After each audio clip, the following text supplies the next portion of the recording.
Happy New Year, everyone. Driving and vibing here, tuning in for a quick live video just to say Happy New Year and talk about a few things. Yeah, we just kind of wanted to update you guys on what we have planned kind of over the next month or so. And we're out boondocking again, finally. We just left the RV park we've been staying at for the month of December, and we are out in the wide open again, and it feels really nice to be back out here. Yes, we've actually have had some sort of hookups and been in some sort of established campground for 2 months, so that is so much longer than we're used to consecutively. So it is awesome being out here boondocking. So we got a few things to talk about today, and I guess we could go ahead and dive into the first big thing. Whatever that is. So we kind of hinted to you guys that we will be having a new announcement in the new year, and we're not going to really get into that too much now either, but we will have a video out tomorrow, and we will go into all the details of our fun, exciting new announcement for you guys. Yes, it'll be one of the biggest things we have changed so far, so that's going to be very cool. But until then, which was tomorrow morning at like 6 o'clock, we are excited about going to Quartzite next week. So we have been hanging out with friends for the whole last month at Sam's Family Spa, which has been fun. Yep. But as we get out here boondocking, we are getting more and more excited to converge in the desert with so many like-minded RVers. Yeah, and so this Escapers event that we will be going to in Quartzite starts on the 12th, and I think it goes to the 18th. And we will be doing a talk about free camping on the first day of the event, and I think it's a Saturday at 2 o'clock. Yeah, so that's the first full day of the event. The event kind of starts on Friday, but it's just like everyone gets settled in. So at 2 o'clock, like Olivia said, we will be talking about free camping, and we look forward to that. We have never given a talk before, despite all the YouTube videos. It was really cool. It was really nice of Travis and Melanie to reach out to us and ask us if we would like to do something like that, because I think it'll be really fun and hopefully very helpful and useful for everyone. A lot of times, people that attend this Escapers Convergence are just hitting the road. They're kind of new out there. Some of them, it's their first time boondocking, so we'll have a lot of great tips and tricks for everyone, just kind of like the videos we share regularly on our channel. And while we're there, we hope to do a lot of collaborations and get to make some really cool, unique content with other YouTubers and stuff. Yeah, we're totally looking forward to making that content, but also in that process, really learning how other people kind of make money in RV, learning how other people boondock, because, you know, everyone does it their own way, and while we know really well how we do it, we can always be learning something from other folks. Definitely. But thank you guys. We have so many Happy New Year comments, so thank you all for tuning in and chiming in. We'll talk a few more moments about some of these Quartzite things and other matters, but then we'll open it up to Q&A. So if you have any questions, we're looking at the computer screen too, seeing these comments pop up. Yep. We hope all of you guys had a really happy New Year. We took it pretty easy last night. We had fun with our friends and just kind of hung out together and still got to bed at a decent time, which is a good night in my opinion. Yeah, we were asleep well before midnight Pacific time. Yeah, we celebrated the East Coast time change. So let's see, Quartzite, and then what else do we have going on?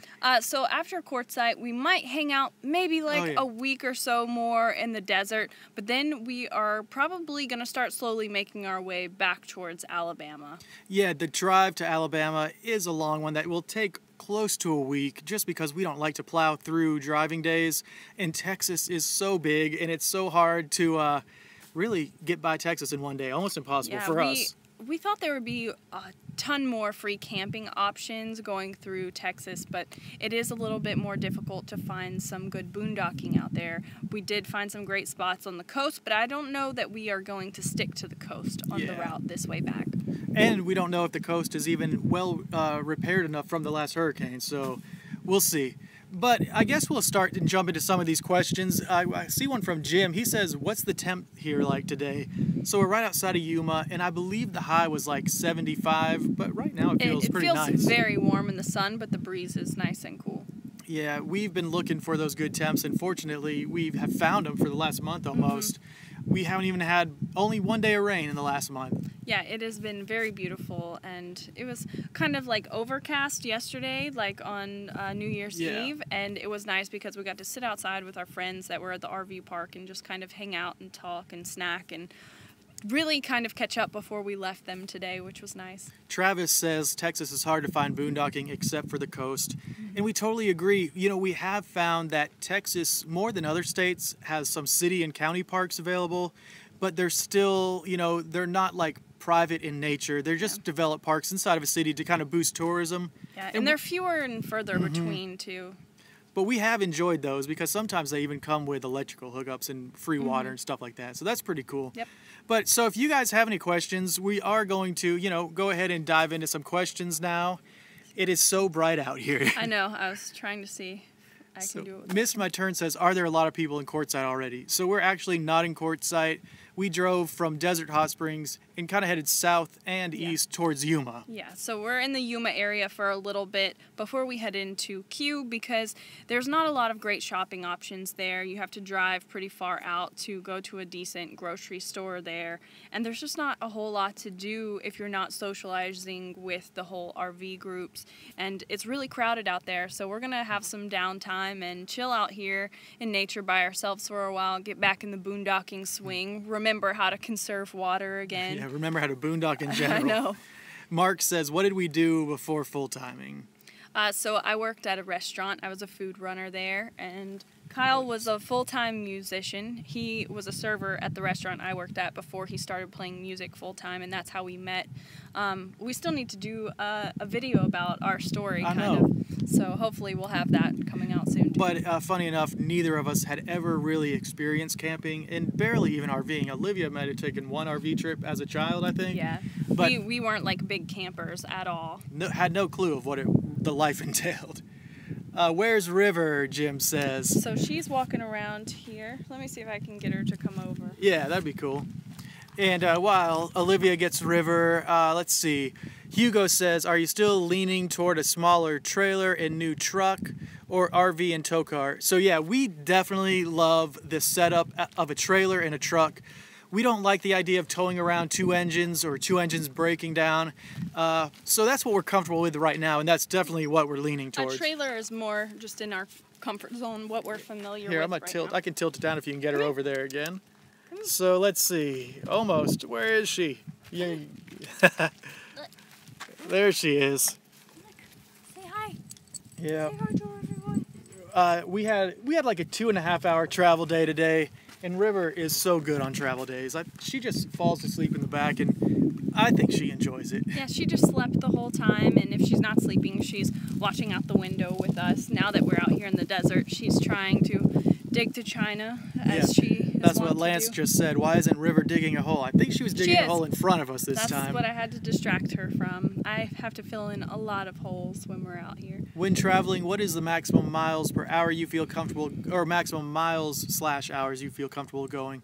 We feel comfortable going like 200 miles max, but if we are trying to make some serious ground, we will go up to 500 miles in one day, but those are very taxing days on us, I think. Yeah, I think like 1 to 2 hours driving is perfect for us. We don't like to have really long travel days because even if it's a short day, it's still stressful towing the trailer and just having to break down and set up camp and that sort of stuff. So we'd like to have lots of time to be able to get to where we're going really early in the day, have a lot of daylight to set up, and if we get there and we don't necessarily like it, we still have time to find a backup spot. Exactly. That's important for us.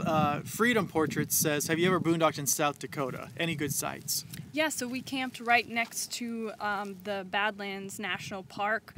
We have a video about it. It was called Buffalo Gap, I believe, and it was right on the edge of this kind of cliff, and it overlooked the valley, and it was just gorgeous. But the road getting in was pretty rutted out, so I would be careful. Yeah, Class A probably couldn't make it there, but we made it there just fine. And we also, I wouldn't say boondocked, but we camped at some city parks in South Dakota that offered full hookups for free, or at least water and electric hookup for free. Yeah. So that was pretty cool too. Marty says, how long are you planning on staying on the road? For as long as it feels right to us, honestly. We don't have any set time in our head that we just want to do this as long as we enjoy it and it makes us feel happy and fulfilled. And if we wake up one day and we want to do something different, we'll do that. But I think we will travel forever, our whole lives. It just depends on whether or not it would be full-time or not. Backpacker TV says we need to get you both out backpacking one day. I know we have no experience really backpacking or going on long hikes. Yeah. We go on short, like hour, 2-hour hikes, and that's kind of what we typically are used to. But that seems like something fun that we could get into. We're new subscribers. In the gang says, have you guys done much on the East Coast yet? We have not done anything in our travel trailer on the East Coast yet. We are from the East Coast, though, so we have traveled up and down a few times and are familiar with the area, but we would love to go camping there and really get to know it better. Jeff asks, once you get to Quartzite, is there anything to do in that town or just an empty desert? It's the big tent show, which is the big RV show. That's kind of the main draw, and there's a bunch of like vendors out there. There's another side of town where it's kind of I don't know how to describe it. More like second-hand type stuff. So they sell like used and vintage and handmade items on this other side of town. So that's fun to do for sure, and to walk around. We love that side of things and being able to kind of go scavenge and thrift. And also you can take a trip to the Desert Bar. Mm-hmm. It's this bar in the middle of the desert that I guess it's all powered by solar, and it's only open on the weekends, but it's a fun day trip that a lot of people like to make. Let's see, any plans to do a video with you two singing one of these days? Mm-hmm. All right. Do you stay right in Quartzite or do you stay away from the crowds? We do stay right in Quartzite, but there's so much wide open BLM land there that even though it's really crowded, you can usually find a pretty private spot out there because it's just so much space that everyone can usually spread out just fine. Aaron asks us, when we get a new truck, are we going to go with 4-wheel drive? And I would really like to. I would not want to go to 2-wheel drive. I think that would be a necessity. Yeah, just because we like to boondock and we want to go to places that are kind of sketchy to get to sometimes. And it gives us just an extra peace of mind. Yep. Have you been camping in South Louisiana or the Panhandle? What is your favorite site? So we've camped in New Orleans. At Bayou Signette State Park. That's the only place we've ever camped there, though. Yeah. But it's a beautiful park. So we're about caught up with the questions. I think we got to sign off soon because we have literally just pulled into this campsite like 15 minutes ago. We just got set up camp, so we haven't even sat down yet. We just got everything set up and pulled our mat out and our chairs, and I think we need some downtime now, maybe make some food. Yeah, for sure. Thank you guys so much for tuning in today. We have a lot of you guys tuned in, and Happy New Year to everyone. And thank you everyone for all those Happy New Year wishes. Yes, we really appreciate it. And you guys don't forget to tune in tomorrow around 6 o'clock. Are you going to release? 6 o'clock Pacific time. Okay. So I guess that is like 9, maybe 9 Eastern. I think that's how it works. 9. Yeah, I think it's 3-hour difference. Yeah. So yeah, early tomorrow morning, big announcement. We got to prepare the video. We haven't even recorded it yet, so we got to get all of our chickens in a row. Is that what they call it? Ducks in a row. Ducks in a row. I can never get these things right. All right. So yeah, we'll have that announcement tomorrow morning for you guys, and we look forward to seeing you again. Yeah. Thanks for tuning in, guys. We'll see you next time. Later on.